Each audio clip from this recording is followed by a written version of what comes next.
नमस्कार। सिंह राशि के लिए बहुत ही आवश्यक और शुभ सूचना।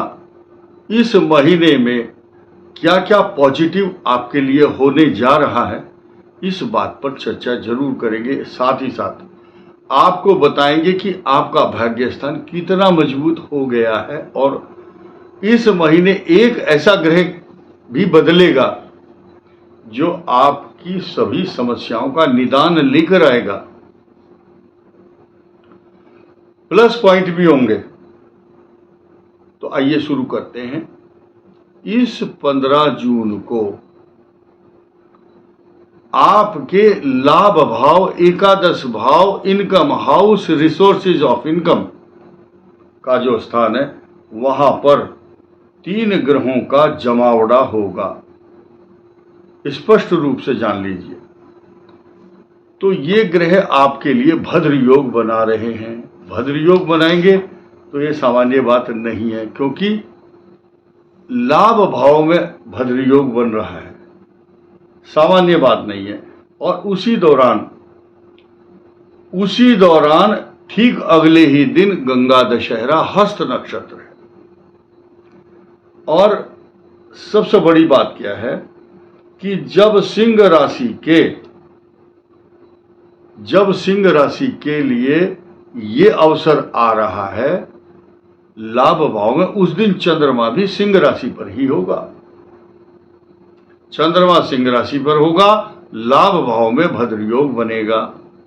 ये भद्र योग आपके लिए इतना पॉजिटिव होने वाला है कि आपके रुके हुए जो पैसे थे कहीं अगर, तो वो आपको प्राप्त होंगे।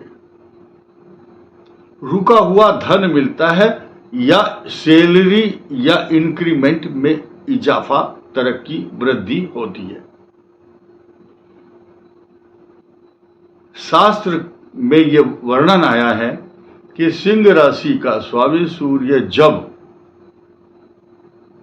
एकादश भाव में हो, कुंडली में हो या गोचर में जब आता है, गणित शास्त्र वक्ता, गणित शास्त्र का मालिक होता है, ज्योतिष शास्त्र का ज्ञाता, वाक प्रथितो भवेद, उसकी जो वाणी है, जो मुंह से निकालता है वो सच होता है। बहुत शुभ लक्षण होते हैं। ये हमारा प्रैक्टिकल आजमाया हुआ फार्मूला है।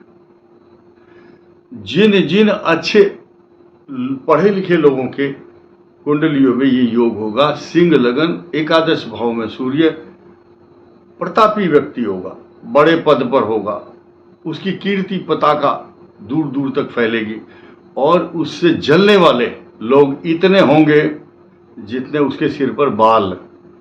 लेकिन वो शत्रु उसके यश की, प्रताप की अग्नि में भस्म हो जाते हैं। शास्त्र कहता है, हम नहीं कह रहे।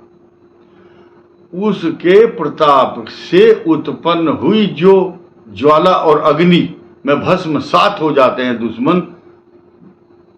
अब क्या होगा? 29 जून को आपके यहाँ शनि भी छठे भाव में शत्रुओं को पराजित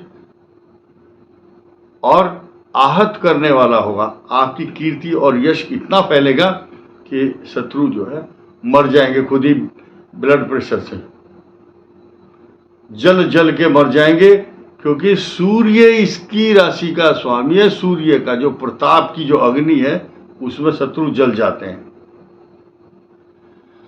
सिंह राशि पर दशम भाव में, याद रखना, आपकी कीर्ति और पताका को फहराने के लिए बृहस्पति दशम भाव में। अब सिर्फ हम एक बात कहते हैं, ये सारी अच्छी बातें सुन करके आपको जरूर खुशी होगी, लेकिन कड़वी बात सुनना कोई पसंद नहीं करता। बोले आप तो खराब बात बताते हो। खराब भी सुननी चाहिए ताकि आपको एहसास रहे कि मैं इस चीज से सचेत रहूं। अष्टम भाव में जो राहु है, द्वितीय भाव में जो केतु है, ये आपको सचेत करता है। पेट के रोग, पैरों में दर्द, जॉइंट से संबंधित समस्या, एज के हिसाब से भी आप चेक करें। स्टूडेंट्स की परफॉर्मेंस पर बुरा असर डालता है। राहु की दृष्टि बुद्धि स्थान, ज्ञान, बुद्धि, विवेक, एजुकेशन, प्रगाढ़ ज्ञान जो आप प्राप्त करना चाह रहे हैं या जिस स्ट्रीम की तरफ जा रहे हैं, चार्टेड अकाउंटेंट बनना चाहते हैं, आईएएस, पीसीएस, बहुत बच्चे बीएड कर रहे हैं जी, नीट का एग्जाम दे रहे हैं, पास होंगे या नहीं होंगे। भाई मेहनत करते रहो, एक दिन सफलता आपके चरणों में, आपके कदमों में होगी। सफलता आपके हाथ में है। और अब हम बात करेंगे आपके भाग्य स्थान को उन्नत करने के लिए, आपका प्रमोशन, आपकी ख्याति, आपकी तरक्की। इतनी सी मेहनत करो, थोड़ी सी, ज्यादा परिणाम, ज्यादा फल मिलेगा। इंक्रीमेंट, यश, प्रतिष्ठा, प्रमोशन, इंक्रीमेंट, तरक्की। और जिनके पास बहुत दिनों से जॉब नहीं था, कुछ आशाओं की किरण तो जरूर दिखाई देगी।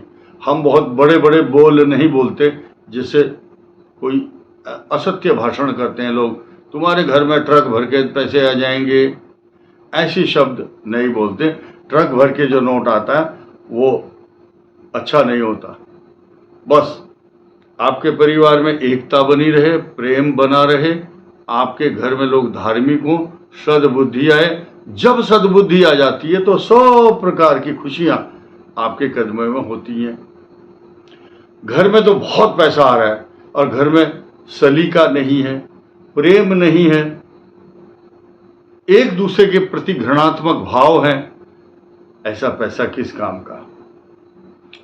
सुख, समृद्धि, रिद्धि, सिद्धि, समृद्धि की वृद्धि निरंतर आपके घर में होगी। क्यों होगी? क्योंकि केंद्र में गुरु, एकादश सूर्य, भद्र योग तथा भाग्य स्थान में बैठे हुए आपके भाग्य स्थान का स्वामी खुद मंगल आपके घर में मंगल करने के लिए आ रहा है, क्योंकि वो चतुर्थ भाव का स्वामी भी है, तो घर भी है वो, और वहां दृष्टि भी है मंगल की। अद्वितीय छठा, अद्वितीय योग, अद्वितीय सुख, नॉर्मल बात नहीं है। तो ये छोटे मोटी बात जो लोगों के निगेटिव थॉट्स रखते हैं ना, जो लोग जो कमियां ढूंढते हैं, वो ढूंढते हैं, बोले जी अच्छा तो बताया, लेकिन बस ये राहु को, भाई हमारा कोई रिश्तेदार नहीं लगता राहु जो हम जबरदस्ती बिठाएंगे। ये ग्रहों की गणना है, आकलन है, समीक्षा है, विश्लेषण है। ये सुनना आपको पड़ेगा। कारण क्या है? क्योंकि हमारा काम है बताना। हम समय निकालते हैं आपके लिए, 1000 रुपया उस आदमी को रोज देते हैं जो हम ये मोबाइल का काम नहीं जानते, वो लेता है। तो समय निकालते हैं उस आप लोगों के लिए, और हम आपसे ये भी आग्रह नहीं करते और इतना समय भी नहीं होता, सिर्फ आपको मार्गदर्शन करने के लिए बात करते हैं। अब हम एक नई सूचना ये देंगे कि 23 जून से 5 जुलाई तक 15 दिन का पक्ष होता है। कभी कभी 16 दिन का पक्ष भी होता है, एक तिथि बढ़ जाती है, 2 दशमी होगी, 2 एकादशी, पूर्णिमा 2 हो जाती है। 14 दिन का भी पक्ष होता है, कोई प्रॉब्लम नहीं है। लेकिन 30, 40, 50 साल के बाद कभी कभी एक बार ऐसा अशुभ पक्ष भी आता है जो 13 ही दिन का होता है, 24 घंटे कम हो जाता है। ये खगोलीय मेथड है, हिसाब है गणित का, और दिन 365 ही होते हैं अंग्रेजी में, और ये पंचांग बनाया जाता है, इसका उसका समानांतर चलता है समय एक ही तरह से। जैसे कि 28 दिन की फरवरी और 29 दिन की 4 साल के बाद होती है, वो सारा मैथमेटिक्स ज्योतिष के हिसाब से ही चलता है। तो ये 13 दिन का पक्ष इस पूरे विश्व के लिए बहुत खराब होने वाला है। सिंह राशि पर इसका बहुत बुरा असर नहीं पड़ेगा, लेकिन आप विश्व के अंदर तो सभी प्राणी आते हैं। जिस प्रकार उन महाभारत काल में 13 दिन का पक्ष था, तो वो पूरे संसार के लिए कष्टकारी होता है। दिन में अंधेरा हो जाता, कई बार तूफान आते हैं,